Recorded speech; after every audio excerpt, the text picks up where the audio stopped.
Salut tout le monde. Bon, une petite vidéo aujourd'hui par rapport à ce qui s'est passé hier sur France 2 au journal de 20h. C'est pas rien le journal de 20h, France 2. Vous savez, quand vous faites insulter de menteur sur un journal de 20h, on aimerait bien avoir des droits de réponse. J'ai remué ciel et terre, on n'arrive pas à avoir droit de réponse avec France 2. Oh, étonnant. Alors, je vais vous refaire voir ce passage de France 2, puis après, derrière, je vais vous donner tous les éléments pour vous faire voir que c'est ni une fake news et que je suis ni un menteur. Bah oui, parce que France 2, ils ont oublié de faire voir certaines choses.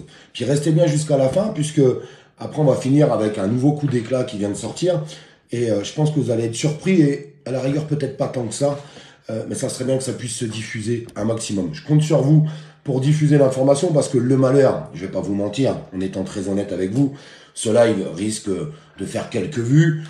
Et puis, hier sur France 2, ça fait des millions de vues, parce qu'il y a des millions de personnes qui regardent la télévision, surtout à 20h au journal télévisé. Donc, je vais essayer d'apporter mon droit de réponse comme ça, et je compte sur vous pour partager un maximum l'information, et j'espère que ça montera jusqu'en haut. Alors, je vais vous faire voir le passage hier chez France 2. Je sais qu'il y a des personnes qui l'ont déjà vu, mais attendez la suite surtout.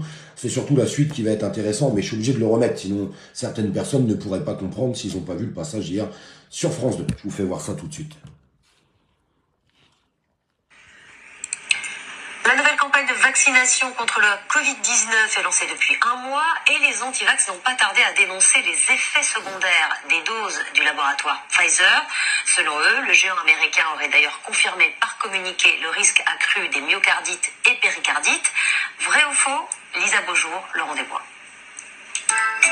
Sur les réseaux sociaux, cet ancien gilet jaune assure avoir découvert une information capitale. Sincèrement, je pèse mes mots. Une véritable bombe. D'après lui, le laboratoire pharmaceutique Pfizer viendrait d'avouer que le vaccin anti-Covid provoquerait des myocardites. Une inflammation du muscle cardiaque pouvant mener à une hospitalisation. Lisez bien, l'épicouze présente des risques accumulés de myocardite. Des propos également relayés par le politique Florian Philippot. Pfizer crache le morceau sur le risque accru de myocardite fin septembre 2023. Ça vient si tard. Alors, vrai ou faux? Écoutez bien. Pfizer vient-il de révéler de graves effets secondaires du vaccin? C'est faux. Pfizer a bien diffusé un communiqué de presse en septembre dernier, dans lequel on peut lire: les vaccins à ARN messager contre la Covid-19 présentent des risques accrus de myocardite. Vous avez bien entendu, hein, ils sont en train de dire que Pfizer a bien fait un communiqué au mois de septembre, où dedans est indiqué dans ce communiqué que Pfizer explique qu'il peut y avoir des risques accrus. Accrus, hein. Écoutez bien, c'est ça qui est super important. Mais ces effets secondaires sont en réalité mentionnés par Pfizer depuis longtemps. Et non. Regardez, dans cet autre communiqué, daté de novembre 2021, et là, il est bien écrit. Les effets secondaires signalés avec le vaccin comprennent une myocardite. Ok. Ces effets secondaires. Alors, on s'arrête là. Hier, ils ont fait passer ma vidéo sur France 2 pour dire que je disais une fake news. Qu'en fait, ce que je dénonçais, Pfizer l'avait déjà dénoncé en 2021. Vous avez bien entendu qu'au mois de septembre, même France 2 valide que Pfizer a marqué « Attention, ça représente des risques accrus ». Accrus, c'est pas rien quand même. Eh ben, ils ont oublié de vous dire un truc, France 2. Je vais vous le faire voir. C'est pour ça que je voulais un droit de réponse chez France 2, mais on l'a pas eu. Ça, c'est le communiqué de Pfizer le 19 juillet 2021. On est bien d'accord. Eux, qu'est-ce qu'ils ont lu? France 2, vaccin ARN contre le Covid, risque de myocardite et de péricardite. Donc, ils ont dit, c'est une fake news, ils l'avaient déjà annoncé. Alors déjà, première chose, je vous demande de répondre dans les commentaires. Qui était au courant en 2021 que Pfizer avait fait un communiqué comme quoi on pouvait avoir des myocardites et des péricardites? Vous aviez connaissance de ça, vous, ou pas? Est-ce que la télé en a parlé? Est-ce que le ministre de la Santé en a parlé? Je vous pose la question. Mais attendez, c'est pas fini. Loin de là. France 2, ils ont lu ça. Voilà. Hop, blablabli, blablabla. Par contre, ils ont oublié de lire ça. C'est marqué quoi, là? Alors, je vais essayer de reculer. De très rares cas de myocardite et de péricardite. Je répète, de très rares cas de myocardite et péricardite. Bah alors France 2, vous avez oublié de lire le communiqué. Quand Olive, il dit, écoutez, il y a un communiqué qui est sorti au mois de septembre où Pfizer dit qu'il y a des risques accrus. Il me semble que accrus, c'est complètement différent avec de très rares cas de myocardite et de péricardite. Donc c'est pas une fake news. J'ai vraiment pas dit de fake news, il me semble. Et France 2, je vous le répète, vous allez voir un petit peu dans les commentaires. Je vous demande de continuer de répondre dans les commentaires. Qui était au courant? Que vous m'aimiez ou pas, vacciné ou pas, on s'en fout, la question elle n'est pas là. Un petit partage par contre, ça serait cool pour le droit de réponse à France 2. Qui était au courant que Pfizer avait sorti un communiqué le 19 juillet 2021 qui disait qu'il y avait des risques de myocardite et de péricardite. Bon, attention, par contre, là, il disait des risques très très rares. Au mois de septembre, des risques accrus. Bah alors, non, parce que en 2021, vous aviez un ministre de la Santé et un président de la République qui disait « on va emmerder les non-vaccinés, on a suspendu les soignants », il me semble, hein, il me semble. Hein. Et Olivier Véran et tous les spots publicitaires, c'était tous vaccinés, tous protégés. Il me semble que les citoyens de ce pays n'avaient absolument pas connaissance de ce communiqué Pfizer le 19 juillet 2021. Parce que je peux vous jurer, mes amis, que si ce communiqué en juillet 2021 avait circulé dans les médias, à mon avis, il y en a plus d'un qui serait posé la question. Merci pour tous les gens qui partagent. Attendez, c'est pas fini, j'ai encore un dernier truc pour vous à la fin. Vous n'êtes pas prêts, hein. Vous êtes vraiment pas prêts. Plusieurs personnes l'annonçaient depuis des semaines et des semaines. Eh bien, ça y est, je vais vous le faire voir.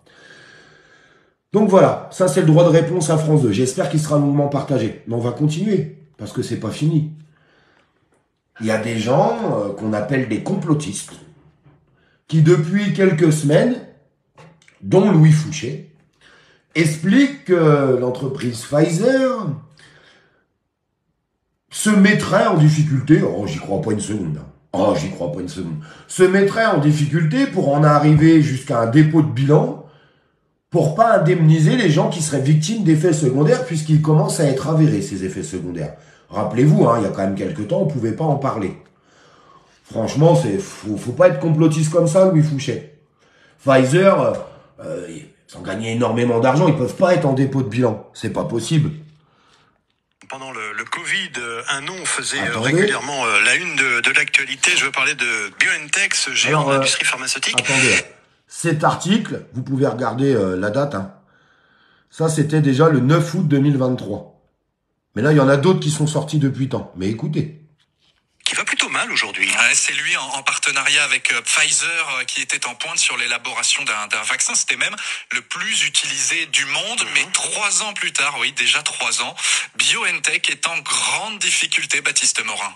Oui, au deuxième trimestre 2022, la biotech allemande avait enregistré plus d'1,5 milliard d'euros de bénéfices. Changement. Attendez, je mets pause. Vous venez bien d'entendre, hein. Ils avaient engendré un bénéfice, pas un chiffre d'affaires, hein. Un bénéfice d'1,5 milliard d'euros. Est-ce que vous vous rendez compte ce que ça représente? 1,5 milliard d'euros. On n'est pas en train de parler de 10 balles. Hein. Mais apparemment, ils sont en difficulté. Total d'ambiance cette année. Au deuxième trimestre 2023, BioNTech accuse une perte nette de 190 millions d'euros. En un an, l'entreprise a plongé dans le rouge. Alors ce n'est pas compliqué à comprendre, le vaccin anti-Covid ne fait plus recette. Pourtant, pour trouver son deuxième souffle, BioNTech mise sur un nouveau vaccin anti-Covid, un sérum qui serait adapté aux nouveaux variants. L'entreprise en espère tout de même 5 milliards d'euros de revenus. Il faut dire qu'elle n'a pas vraiment le choix. Sa spécialité d'origine, la recherche sur le cancer, n'a jusqu'ici pas accouché de résultats. Bref, le reste, j'en ai strictement rien à carrer. Ils sont en train de vous expliquer qu'une entreprise qui a fait 1,5 milliard d'euros de bénéfices, tout ça c'est dans leur poche. Hein. L'année dernière, là, cette année, ils vont mal. Faudrait surtout pas qu'ils fassent un dépôt de bilan, bah ça sera embêtant. Mais je suis sûr que non. Vous savez, ceux qui vous disent ça, c'est des fake news. Non, ça peut pas arriver, c'est pas possible. C'est une fake news, voyons. Bah oui, parce que imaginez-vous une entreprise comme ça qui fera un dépôt de bilan. Merde, les gens qui ont eu des effets secondaires, ils pourraient pas être indemnisés. Ça n'arrivera jamais, voyons. Bah non, bien sûr que non.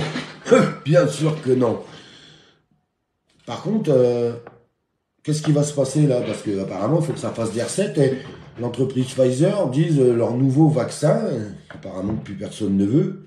Je crois que les gens ont longuement ouvert les yeux. Comment ils vont faire pour le vendre? Je me pose cette question. Comment ils vont faire pour le vendre? Qu'est-ce qu'ils vont nous pondre? Ça pose la question. Donc voilà. Donc la journaliste de France 2, bon, je lui en veux pas de la journaliste de France 2 hier sur son journal, parce que elle, en fait, c'est un perroquet. La direction lui dit, vous allez lire ça. Elle est là comme un perroquet, puis elle lit bêtement ce qu'on lui demande de lire. Donc je lui en veux pas. C'est la direction de France 2 qui a voulu encore faire passer le grand méchant loup, complotiste, qui attise la haine. Tiens, c'est mon ami Stéphane qui dit ça. En fake news. Mais malheureusement, les documents, ils sont là. J'en laisserai en juger à chacun. Dites-moi si c'est une fake news ou pas. Dites-moi qui a raison dans le truc. Un petit partage en passant sur la vidéo, parce que, je vous le dis, malheureusement, on n'atteindra pas les vues. Il faudrait que cette vidéo fasse 2 millions de vues. J'y crois pas beaucoup, surtout avec la censure qu'il y a en ce moment. J'y crois absolument pas. Mais tant pis. Au moins, on aura fait ce qu'on peut pour apporter nos droits de réponse. Et c'est important de ne pas oublier, parce qu'eux, ils n'oublient pas. Ils essayent encore de nous casser. Hein. Vous avez bien vu encore sur une grande antenne, quand même, un journal France 2. Hein. On vous fait peur, hein, peut-être. Mais on va pas lâcher. Je compte sur vous, parce que je vous jure que cette vidéo sera pas mise en avant. C'est sûr que non. Elle risque pas de passer dans les pourtours. Merci à tous, les amis, de continuer à partager la vérité.